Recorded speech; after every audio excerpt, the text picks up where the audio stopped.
Bonjour Benjamin. Bonjour Grégoire. Associé gérant de Prime Finance, un mot de la succession de Christophe Demargerie chez Total. On a donc ce tandem, bon, Thierry Desmarest qu'on ne présente plus, et puis l'homme fort, celui qui était l'homme fort de la branche raffinage chimie, qui a été longtemps lui aussi, alors dans la branche reine de Total, qui était la branche production exploration, d'où venait Christophe Demargerie, Patrick Pouyanné. Bon, est-ce que c'est un tandem là qui vous paraît plaire au marché, qui peut plaire aux investisseurs, et qu'est-ce que les investisseurs attendent désormais de ce tandem à la tête de Total? Quels sont les enjeux là auxquels Total fait face aujourd'hui? Je crois que l'histoire nous montrera si c'était le bon choix. Ce qu'on peut dire tout de même, c'est qu'a priori, c'est un choix qui est assez logique. Ce qu'on constate, c'est que dans les personnes qui étaient susceptibles de prendre la succession, bon, il y avait Arnaud Breuillac qui lui était là depuis assez peu de temps au comité exécutif, donc il avait été assez vite écarté. Il restait Patrick Pouyanné et Philippe Boissot. Ce qu'on constate, c'est que quelque part, on est resté centré sur les vrais métiers de Total. Avoir pris Boissot aurait été un petit peu un symbole, puisqu'il est responsable de la branche solaire, hein. Mais là, ce qu'on peut penser, c'est que le choix de Patrick Pouyanné, c'est le choix de la continuité, le choix de dire que le métier de Total reste le métier de pétrolier. Donc on se concentre sur les deux métiers principaux, le métier de l'exploration par lequel est passé Patrick Pouyanné, effectivement, mais également on a l'homme fort du secteur du raffinage, qui est le secteur qui a besoin d'être restructuré. Et donc je pense que le message aussi qui est peut-être passé au marché cette fois-ci, c'est qu'on a l'homme de la situation pour la restructuration qui est en cours. Le secteur du raffinage est un secteur très difficile dans le domaine pétrolier. C'est un secteur qui est très souvent déficitaire. L'avènement des pétroles de schiste aux États-Unis augmente les difficultés, puisque les raffineries américaines retrouvent des marges et donc produisent à tour de bras et exportent leurs produits avec des prix très compétitifs, ce qui rend les infrastructures européennes encore moins compétitives. Et ça laisse aussi peut-être augurer des restructurations qui sont en cours. Christophe Demargerie s'était engagé à garder les sites de raffinage ouverts pour 5 ans en 2010 à son arrivée. Les 5 ans, ça sera 2015. 2015, c'est l'année prochaine. Et donc peut-être que Patrick Pouyanné aura des négociations un peu difficiles à mener dans le cadre de ces nouvelles fonctions l'année prochaine. Et le soutien de Thierry Desmarest, dans un premier temps, sera utile pour l'aider au développement à l'international, parce que c'est effectivement un marché très diplomatique, mais également peut-être son expérience à lui dans le domaine du raffinage pourra être utile dans le cadre des négociations qui vont sans doute s'ouvrir avec les syndicats, et sans doute s'ouvrir avec le groupe, en tout cas, pour la restructuration de cette branche raffinage. Est-ce que Total, et j'ai envie de dire toutes les majors pétrolières intégrées, là, est-ce que ce secteur-là va devoir composer avec un prix du pétrole qui resterait durablement bas, structurellement bas, peut-être autour de 80 ou 70 $, pourquoi pas, Benjamin? Ou est-ce que c'est juste une parenthèse, et est-ce que revenir à 100 $ à un horizon visible, c'est quelque chose qui est imaginable? Alors, revenir à 100 $ à un horizon visible, c'est quelque chose, sans événement géopolitique majeur, c'est quelque chose qui, dans l'immédiat, semble difficilement envisageable, étant donné le ralentissement de la consommation mondiale. Maintenant, si la croissance est de retour, immédiatement, je vous rappelle les raisons de cette baisse, hein, c'est une hausse de la production des pétroles de schiste. Bon, ça va durer encore au moins quelques années. Alors les investisseurs ne sont pas tous d'accord, les analystes ne sont pas tous d'accord sur la période. On parle d'un pic en 2020 ou d'un pic en 2018 selon les cas, mais on en a en tout cas pour quelques années. Ce qui fait la différence aujourd'hui, c'est la demande, et cette demande a été revue à la baisse plusieurs fois au cours des derniers mois.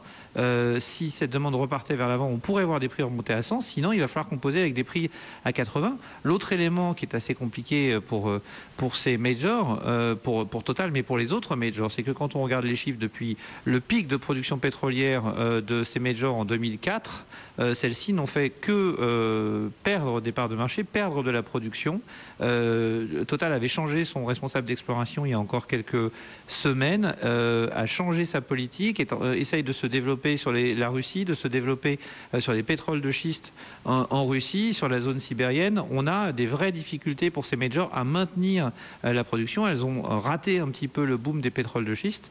Il y a beaucoup de challenges et ça va sans doute en tout cas nécessiter une réorganisation pour garder des marges de rentabilité malgré ce recul de la production. Oui. Bon, et sur les prix du pétrole, on a déjà régulièrement parlé avec vous, mais c'est vrai que tout le monde a été surpris de voir la position de l'Arabie Saoudite, notamment, alors qui sans doute est celle qui peut le plus facilement fermer le robinet, ouvrir le robinet, bref, gérer finalement la quantité de pétrole sur le marché, et donc le rapport de force entre l'offre et la demande. Bon, comment est-ce que vous expliquez leur stratégie de ne rien faire jusqu'à présent ? Alors j'ai envie de dire que l'Arabie Saoudite était le pays qui pouvait le plus facilement ouvrir et fermer le robinet. Il faut se replacer dans le contexte où on était jusqu'à maintenant. La croissance de la demande faisait qu'on avait du mal avec l'offre à répondre aux besoins du marché. Donc dès que la demande baissait un petit peu, effectivement il y avait un pays qui servait d'arbitre, c'était l'Arabie Saoudite, qui avait cette capacité à augmenter un peu sa production ou à baisser un petit peu sa production au gré de l'évolution de la demande. En fait, ce que faisaient les Saoudiens, c'est que comme ils étaient les seuls à avoir des marges de manœuvre, s'ils baissaient la production d'à peu près 10%, ils pouvaient espérer voir les prix remonter d'à peu près 10% et gagner donc en prix ce qu'ils perdaient en volume. Aujourd'hui, la situation est complètement différente. Avec l'avènement des pétroles de schiste, on a un certain nombre de pays qui n'ont pas réussi à fournir leur pétrole, à vendre leur pétrole. On peut parler notamment de l'Afrique de l'Ouest qui vendait beaucoup de pétrole aux États-Unis, du pétrole léger. Les Américains, avec l'avènement des pétroles de schiste, ont une grosse disponibilité de pétrole léger et n'ont plus besoin de ce pétrole. Il faut que des pays comme le Nigeria ou l'Angola trouvent des nouveaux débouchés pour leur pétrole. Et donc, si demain l'Arabie Saoudite venait à réduire sa production, eh bien, il y a immédiatement d'autres pays qui auraient du pétrole disponible et qui pourraient, pour bénéficier d'un effet volume, décider de ne pas jouer le jeu de la réduction de la production, augmenter leur vente à l'étranger, et donc l'Arabie Saoudite se retrouverait perdante sur les deux terrains. Elle perdrait en volume, mais elle perdrait également au prix parce que les prix ne remonteraient pas dans la même mesure que quand elle réduisait ses productions précédemment. Donc l'Arabie joue plus simplement, je dirais simplement une stratégie de part de marché. Elle cherche à préserver sa part de marché, à préserver son influence. Alors peut-être que ça lui permettra également, il y a eu un certain nombre de tentatives d'explication parlant de complot ou en tout cas de théories qui voudraient que l'Arabie Saoudite veuille mettre à genoux les pétroles de schiste américains ou à mettre à genoux l'Iran ou la Russie. Je pense qu'on est plutôt dans une stratégie simplement de conservation de part de marché. Et effectivement, ça permettra aussi peut-être à l'Arabie Saoudite d'y voir plus clair sur les vrais prix de production des pétroles de schiste aux États-Unis, ce qui est toujours un atout quand on doit gérer un marché dans lequel on veut rester essentiel et très influent.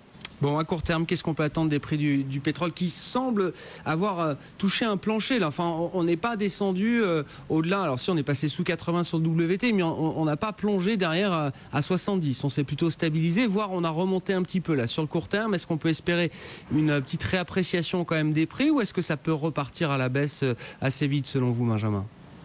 Alors deux choses. D'abord, on n'a pas clôturé sous les 80 $. C'est un point qui est important parce que je pense que si on faisait une clôture sous les 80 $, il y a un certain nombre de phénomènes techniques qui pourraient se déclencher, notamment des produits qui ont été vendus, des produits structurés qui ont été vendus à de la clientèle privée et qui ont ce prix de 80 $ comme plancher. Si le prix de 80 $ était renfoncé en clôture, s'il y avait un close qui se faisait en dessous de ces niveaux-là, on pourrait avoir des ventes forcées qui pourraient réaccélérer la baisse. Ça, c'est la première chose.